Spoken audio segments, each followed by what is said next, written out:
Welcome back to Sunny Morning. You're here with us live here at the El Dorado Royale Hotel in Mexico's Riviera Maya. And joining me is Silvia Reza. Shortly, coming up after this segment, Silvia's going to be talking to you about our self-development topic today, which is motivation and self-esteem. So stick around for that. This is going to be a really interesting topic for you. But before we go to that, today's other top story is really interesting about Little Caesars Pizza. Now, Little Caesars Pizza are kind of the new kids on the block here in Mexico, right? So they've been also very, very successful in Latin America. And they've just announced in Forbes, actually, that they're going to be investing to another 25% of infrastructure in Mexico because they've actually taken the market by storm. I mean, they've really got an extremely interesting business model.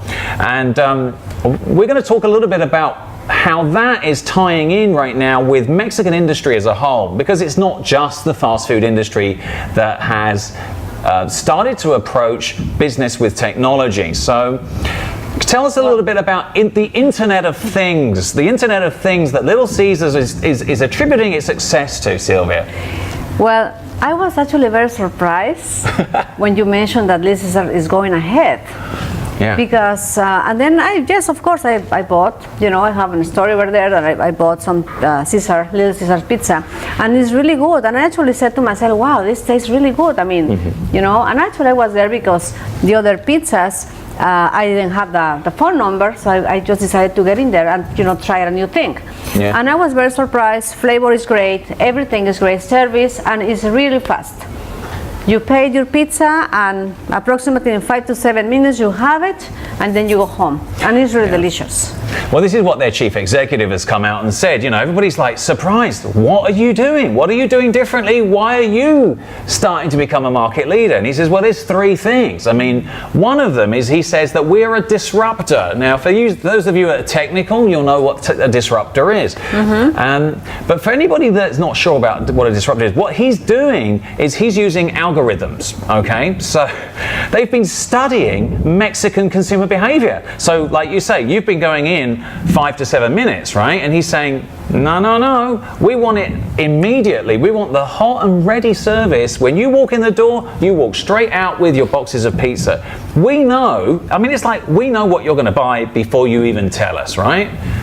Now, my experience with my kids, right? Last week we were at Dominos, and I said to my kids, do we have to go to Dominos because it's going to be 20 minutes waiting in line? And then my son says, well, I've got the app on my phone. We could actually, before we get there, we could pre-order. So in fairness to Domino's. However, in our region, the app doesn't work, and so they wouldn't have never received their order, right? So that's not disruptive technology, okay, in its best way. But having that algorithm to know what you're going to order, you walk in, you walk out, I love that. Service, you're on the run, it's between 6 and 8 o'clock. These guys, you see their inventory. They're just cranking this stuff out. I've actually stood there, honestly, with a calculator, calculating how much money they're making while I'm standing there. I mean, the queue has gone out the door. If you see a queue out the door in Domino's Pizza, what's the first thing you're thinking? I ain't going to sit around and wait for my 20 minutes. There's another 10 people in front of me. I'll be here 3 hours. Yes. That's a bad signal. So now that you can do it digitally, especially when you are hungry, right? Exactly. You've got 3 hungry kids in the car, right, like banging on the back of your seat. It's like, hey. And it's all because of what the consumer wants, all right? And what they're doing, Little Caesars is not the only example of this. It's been happening in Mexico's financial services industry. Now 50% of Mexico's banks are automated, and the stock market is doing the same. They're using algorithms. They're using bots to, if you want an investment portfolio, you're going to talk to somebody like me, financial advisor.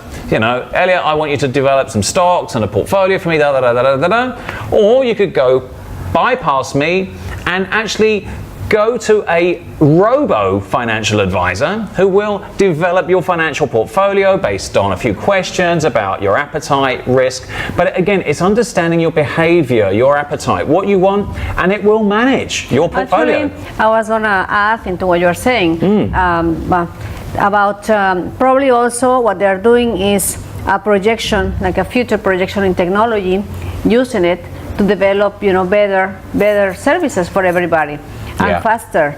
And also, that's really great. I mean, a really big of a clap for them, applause for them, because they are really containing all the steps for any company to move on, to move ahead to move ahead of the best ones. Because Dominos, they've been in the market for a while. They're on the top. Papa John's and all of these pizza branches. So it's really good, and Little Caesars is moving ahead using technology, but also really paying attention into what the client wants. Exactly, that is what they're all saying. That's the key thing. Give the customer what they want. Speed of service at a great price and a really good product. Those are your three things in any business, right? Now, Mexico as an innovator, I mean, let's talk about that, because in technology terms, Mexico has been doing all kinds of technical innovation to improve its service. And as we were saying about NAFTA, that's going to be the next part of the discussion about digitalization of service and e-commerce. Mexicans buy more products now via e-commerce than any other country in Latin America. So, websites like Amazon.com, Mexicans are extremely technical savvy. Exactly. And they're using, there are so many now, Mexicans with smartphones, they are very accustomed to buying via smartphone technology.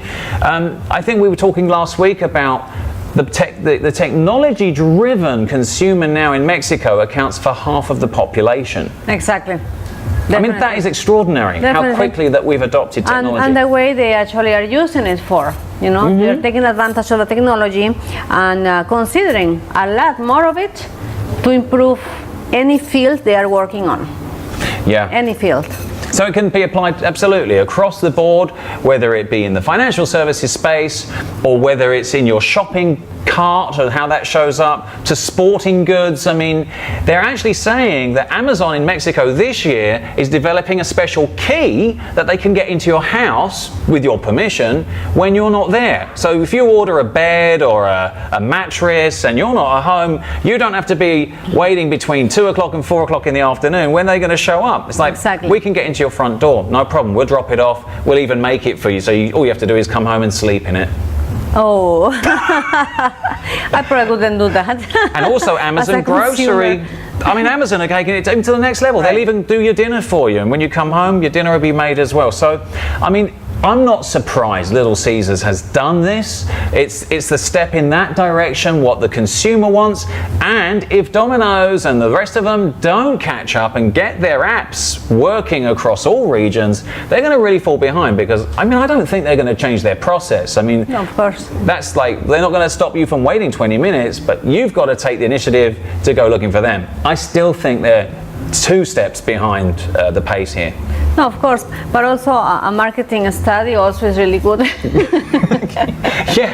And I think also that's one of the stuff that they have done, because even if they have technology and everything, not only Little Caesars, but also any other company, even if they have a great product, but if they don't do a marketing study and they settle in another place where it's not worth it or it's not going to develop, then they're not going to move ahead so much.